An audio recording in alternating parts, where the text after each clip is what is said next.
Hi. தம்ப்நெயில்லேயே போட்டிருக்கேன் இல்லைங்களா, தங்கம் வாங்குறதுக்கான சேமிப்பை பற்றி தான் இந்த வீடியோ. ஆக்சுவலாக 1 மாதம் இருக்குங்க. 1 மாதம் இன்னும் ஆகலை.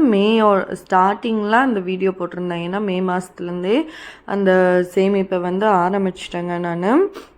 ஆக்சுவலாக அப்பப்போ அப்டேட் பண்ணலான்னு நினச்சேன். பட் மற்ற வேலைகள் எல்லாமே சேர்ந்துட்டு அப்பப்போ டைமிங்க்கு அப்டேட் பண்ண முடியல. ஸோ இப்போ வந்து முடிய போகுது, இந்த மே மாதமே முடிய போகுது. மாதம் மாதம் சேர்த்து வைக்கிறது தான் அந்த பிளானே. ஆக்சுவலாக நீங்கள் அந்த தங்கம் வாங்க பிளான் போட்டாச்சுன்ற வீடியோ பார்த்தீங்கனாலே தெரியும். மாதம் மாதம் சேர்த்து வைக்கலான்ற பிளான் தான். ஆக்சுவலாக அந்த பிளானே எப்படி போட்டிருந்தேன்னா, ஒன்று டெய்லி சேர்த்து வைக்கணும், இல்லைன்னா வாரம் சேர்த்து வைக்கணும், இல்லைன்னா மாதம் சேர்த்து வைக்கணும் அப்படின்ற பிளான் தாங்க.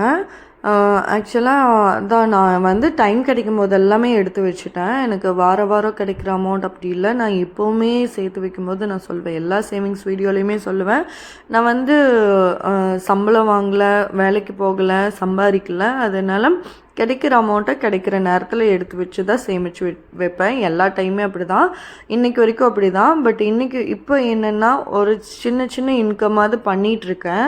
போன வருஷம் வரைக்கும் எனக்குன்னு ஒரு 100 ரூபா கூட இன்கம் இல்லாமல் இருந்தேன். ஆனால் இப்போ வந்து சின்ன இன்கம் பண்ண ஆரம்பிச்சிட்டேன். 2024 முடியறதுக்குள்ளே கொஞ்சமாக 1 ரூபாவாவது எனக்குன்னு நான் சம்பாதிச்சிடணும் அப்படின்னு சொல்லி வீடியோ போட்டேன்.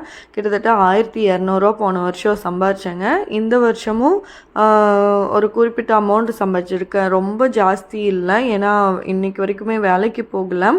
ஸோ நான் செஞ்ச முயற்சியில் அப்பப்போ 100 200ன்னு சேர்த்து வச்சிட்ருக்கேன். ஸோ அது எல்லாமே நான் வந்து என்னோடய சேவிங்ஸ்குள்ளே கொண்டு வரலாம்.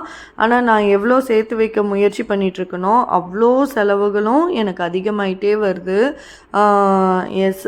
செலவுகளை வந்து எல்லாருமே கொடுத்துக்கிட்டே இருக்காங்க. பட் என்னால் நான் சம்பாதிக்கிறேன்னா இல்லையா, எனக்கு ஹெல்ப் பண்ணுறக்கு ஆள் இருக்காங்களோ இல்லையோ, பட் செலவு கொடுக்கறதுக்கு ஆள் நிறையவே இருக்காங்க. அந்த மாதிரி ஆயிடுச்சு. ஸோ எல்லாத்தையும் தாண்டி இதை சேர்த்து வைக்கணும்னு முயற்சி பண்ணதாங்க. இது வந்து என்கிட்ட இருந்த கொஞ்சம் அமௌண்ட்டெல்லாம் அதெல்லாம் வந்து உங்ககிட்ட ஷேர் பண்ண முடியல. நான் ஆக்சுவலாக எல்லாமே ஷேர் பண்ணோம். போன மாதம் என்கிட்ட எவ்வளோ அமௌண்ட் இருந்துச்சு, எப்படி அந்த அமௌண்ட்டெல்லாம் வந்துச்சு, அண்ட் அதில் எப்படி நான் சேர்த்து வைக்கிறேன் அப்படின்னு ஒரு வீடியோ போடணும்னு நினச்சேன். பட் பசங்களை சம்மர் கிளாஸ் சேர்த்துருந்தேன், யோகா கிளாஸ் போயிட்டுருக்காங்க. ஸோ அந்த ஃபீஸ் எல்லாமே நான் கட்டுற நிலைமை ஆயிடுச்சு. அண்ட் சீட்டுக்கும் அமௌண்ட்டு அப்பப்போ எமர்ஜென்சின்னு அவங்க கேட்டுருந்தனால நான் வந்து மொத்தமாக எல்லா மாதமும் கொடுத்துருவேன். இப்போ வந்து ஒரு 2 டைம் இந்த மாதிரி ஆயிடுச்சு. போன மாதத்துக்கு முந்தின மாதம் இருக்கலாம், மார்ச் மாதம் சம்திங். அப்புறம் இந்த மாதமும் கொஞ்சமாக கொடுக்க வேண்டியதாயிடுச்சு. கையில் இருக்க அமௌண்ட்டை கொஞ்சமாக சேர்த்து சீட்டுக்கு கொடுக்குற மாதிரி ஆயிடுச்சு. ஸோ அந்தளவுக்கு டைட் கண்டிஷன் ஆகிட்டேன். அதை ரீசன் எல்லாம் வந்து நான் இன்னொரு வீடியோவில் போடுறேங்க. அப்புறம் இப்போ வந்து தங்கத்துக்காக தான் இந்த அமௌண்ட்டை சேர்த்து வச்சிட்ருக்கேன் இல்லைங்களா. இன்னும் 4 மாதம் இருக்குது. 5 மாதத்தில் 1 மாதம் கணக்கில் முடிஞ்சிடுச்சு. மே மாதம் இன்னும் ஒரே வாரம் தான் இருக்குது. இன்னும் 1 வாரத்துக்குள்ளே எவ்வளோ சேர்த்து வைக்க முடியும்னு தெரில. ஸோ அதையும் ஆட் பண்ணிக்கலாம். ஆனால் எனக்கு இது கடைசியாக தான் கவுண்ட் பண்ணேன். இந்த வீடியோ எடுக்கும்போது தான் நான் இந்த அமௌண்ட்டையே பிரித்து அதை எடுத்து கவுண்ட் பண்ணேன். எனக்கே மிராக்கிள் இருந்துச்சு, இவ்வளோ நான் சேர்த்து வச்சுட்டேனான்னு சொல்லிட்டு. ஆனால் எவ்வளோ பேருக்கு இந்த தங்கன்ற வார்த்தையை கேட்டாலே கோபம் எரிச்சலெல்லாம் வருதுன்னு தெரில. பிகாஸ் அந்த அளவுக்கு மோசமாக இந்த ஆர்பிஐ ரூல்ஸ் எல்லாம் போட்டு கோல்டு லோனையே கொலாப்ஸ் பண்ணி வச்சுட்டாங்க. நிஜமாக அதை பற்றி முடிஞ்சால் நான் ஒரு வீடியோ போடணுன்னு நினைக்கிறேங்க. பிகாஸ் அதோட பெயின், அதோட கஷ்டம் வந்து கண்டிப்பாக எனக்கு தெரியும். என்னை சுற்றி நிறைய பேர் பேசிகிட்டே இருப்பாங்க அதை பற்றி. ஸ்டார்டிங்கில் வந்து பாசிட்டிவாக சொன்னவங்கெல்லாம் இப்போது அந்த வழியை வந்து எக்ஸ்பிளைன் பண்ணுறதை கேட்குறக்கே கஷ்டமாக இருக்குது. பிகாஸ் எவ்வளோ கஷ்டத்துக்காக அதை நம்மளுக்காக ஒரு ஆப்ஷன் கிடச்சிருக்கு, நல்ல ஆப்ஷன் சொல்லி யூஸ் பண்ணிகிட்டு இருந்தாங்களோ அவ்வளோ மோசமான ஒரு கிரிட்டிக்கல் கண்டிஷன் உருவாக்கிருச்சு மக்களுக்கு இந்த ஆர்பிஐ ரூல்ஸ் எல்லாமே. ஸோ எனக்கே இப்போ தங்க வாங்கணுமான்னு குழப்ப ஆரம்பிச்சிருச்சு. என்னடா இவ்வளோ ரூல்ஸு, நாளைக்கு விற்கிறதுலேயும் என்னென்ன சொதப்ப போதும், இன்னும் 10 வருஷத்துக்குள்ளே என்னென்ன பண்ணி வைக்க போகிறாங்க இந்த தங்கத்துக்காக, நான் வந்து பசங்களுக்காகன்னு சேர்த்து வச்சிட்ருக்கேன் அப்படின்னு சொல்லி நிறையவே மைண்டே குழம்ப ஆரம்பிச்சிருச்சு. இருந்தாலும் பரவாயில்லைங்க, சேவிங்ஸ் வந்து விடக்கூடாது. ஏதோ ஒரு மோட்டிவ் இருக்கணும். நான் சேர்த்து வைக்கிறேன், 5 மாதமும் சேர்த்து வைக்க தான் போகிறேன்.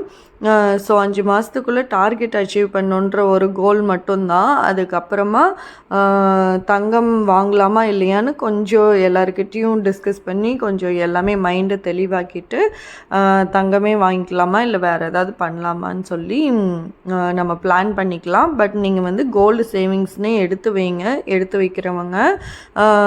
பிகாஸ் இப்போ வந்து குழந்தைங்களுக்கு நகை போடணும் அப்படின்ற இது மட்டுமே ஆயிடுச்சு. விற்கும்போது இனி ஃப்யூச்சரில் என்னாகும் தெரில. கோல்டு லோன் தான் எமர்ஜென்சி ஃபண்டாக இருந்துச்சு, அதுவே பெரிய பெரிய ட்விஸ்ட்டாக பண்ணி விட்டுட்டாங்க. ரிஸ்க் ஆயிடுச்சு ரொம்ப. பிகாஸ் நம்ம பணத்தை கையில் உடனே சேர்த்து வர முடியும் ஒரு வருஷத்துக்குள்ளே அப்படின்றப்ப தான் அந்த கோல்டு லோனுக்குள்ளேயே போக முடியும். அந்த மாதிரி ஆயிடுச்சு. இருந்தாலும் பரவாயில்ல, கொஞ்சம் சேர்த்து வைங்க. எல்லார் கையிலையுமே கொஞ்சமாவது தங்கம் இருக்கணும். நிறைய சேர்த்து வைக்கலன்னா பரவாயில்ல, கொஞ்சம் தங்கம் இருந்துச்சுன்னா ஒரு 10 பவுன் அட்லீஸ்ட் நம்ம கையில் சேர்த்து வச்சிட்டோன்னா இட்ஸ் ஓகே. அதுக்கப்புறம் வேணும்னாலும் வேண்டானாலும் விட்டுடலாம், அடுத்த ஆப்ஷனுக்குள்ளே போய்க்கலாம். எல்லா ஆப்ஷனுமே நம்ம கையில் இருக்கிறது பெட்டர். இப்போ மியூச்சுவல் ஃபண்ட், எஸ்ஐபி அது இதுன்னு வந்துருச்சு இல்லைங்களா, அதே மாதிரி தான் கோல்டும். ஸோ சேர்த்து வைக்கலாம். இப்போ இந்த மாதத்துக்கு வந்து அந்த போன வீடியோலேயே பார்த்துருந்தேன், அந்த வீடியோ கண்டிப்பாக செக் பண்ணுங்கள், அப்போ உங்களுக்கு தெரியும். 2200 மாதம் சேர்த்து வச்சா நான் பிளான் பண்ண அமௌண்ட்டை வந்து சேர்த்திடலாம் 5 மாதத்தில் அப்படின்னு சொல்லிட்டு. இப்போ இதில் எவ்வளோ இருக்குன்னா கிட்டத்தட்ட 2000 இருக்குங்க. உண்மையாலுமே சொல்கிறேன், நான் பாட்டுக்கு தான் எடுத்து வச்சேன், நான் கணக்கு போட்டெல்லாம் எடுத்து வைக்கல. நியூ நோட்டெல்லாம் எடுத்து வச்சுருந்தேன். அப்புறம் அந்த 50 நோட்டு சேர்த்து மொத்தமாக இருக்குது இல்லைங்களா, அது வந்து ஆல்ரெடி வேறு சேவிங்ஸ் பண்ணிகிட்டு இருந்தது, 50 சேவிங் பண்ணது. ஸோ அந்த நோட்டெல்லாம் நான் வந்து என் பேக்குள்ளே சர்ச் பண்ணிட்டு இருக்கும்போது இருந்துச்சு. எப்போ சேவ் பண்ணதான் நான் செலவு பண்ணாமல் அப்படியே வச்சுருந்தேன். ஸோ அதையும் எடுத்து அப்படியே இந்த சேவிங்ஸ்குள்ளே போட்டுட்டேன் மீதி இந்த காசை. அப்புறம் இதெல்லாமே நியூ நோட்டாக இருந்ததெல்லாம் அப்பப்போ எடுத்து இதுக்குள்ளே போட்டு வச்சுட்டேன். நான் இந்த பவுச்சில் தான் மறுபடியும் சேர்த்து வைக்க போகிறேன். ஆல்ரெடி நிறைய சேவிங்ஸ் இந்த பவுச்சில் நான் பண்ணியிருக்கேங்க. ஆக்சுவலாக மொத்தமாக 3 500 நோட்டு, 5 50 நோட்டு, 2 20 நோட்டு, ஒரு 10 நோட்டு, அப்புறம் 2 100 நோட்டு, கரெக்டாக 2000 இருந்துச்சுங்க அமௌண்ட்டு. எனக்கே ஆச்சரியமாக தான் இருந்துச்சு. இன்னும் 200 ட்ரை பண்ணி சேர்த்திட்டேன்னா ஒரு மாதத்துக்கான டார்கெட் நான் நினச்ச மாதிரி அந்த இதை அச்சீவ் பண்ணிடுவேன். இன்னும் 1 வாரம் டைம் இருக்குது, அதுக்குள்ளே எப்படியாவது அந்த 200 சேர்த்திடுறேன். ஸோ அதுவே எனக்கு ஒரு மோட்டிவேஷனாக இருக்கும். அடுத்த மாதத்துக்கு இன்னும் கொஞ்சம் முயற்சி பண்ணலாம். எனக்கு தெரியல, அடுத்த மாதத்துக்கு சுத்தமாகவே எனக்கு சீட்டு கட்டக்கூட அமௌண்ட் இல்லை. சரி எப்படி சமாளிக்கிறேன்னு கண்டிப்பாக உங்களுக்கு வீடியோ போடுறேன். பட் எனக்கே தெரில, நான் யோசிச்சுக்கிட்டே இருக்கேன் எப்படியாவது அடுத்த மாதம் சீட்டுக்கு அமௌண்ட் ரெடி பண்ணிடணும்னு சொல்லிட்டு. அதுவும் ஒரு ஹெக்டிக்கான சுச்சுவேஷனில் இருக்கேன். மைண்டில் நிறைய திங்கிங், நிறைய குழப்பம், எல்லாத்தையும் சால்வ் பண்ண ட்ரை பண்ணிகிட்டே இருக்கேன். இது எல்லாமே ஃபேமிலி இன்வால்மெண்ட் இல்லாமல் என்னோடய பசங்களுக்காக, ஃப்யூச்சருக்காகன்னு சொல்லி நான் ரிஸ்க் எடுத்து பண்ணிகிட்ருக்கிறதுங்க. அதனால தான் இவ்வளோ கஷ்டப்பட வேண்டியதாக இருக்குது. நானே தனியாக யாரோட இன்வால்மெண்ட்டும் ஹெல்ப்பும் வேண்டாம் அப்படின்னு சொல்லி என் கையில் கிடைக்கிற அமௌண்ட்டை வச்சு தான் இந்த சேவிங்ஸ், இன்வெஸ்ட்மெண்ட் எல்லாமே நான் பண்ணிகிட்ருக்கேன். பரவாயில்ல, இது எல்லாமே இன்னுமே அச்சீவ்மெண்ட்டாக மாறும்.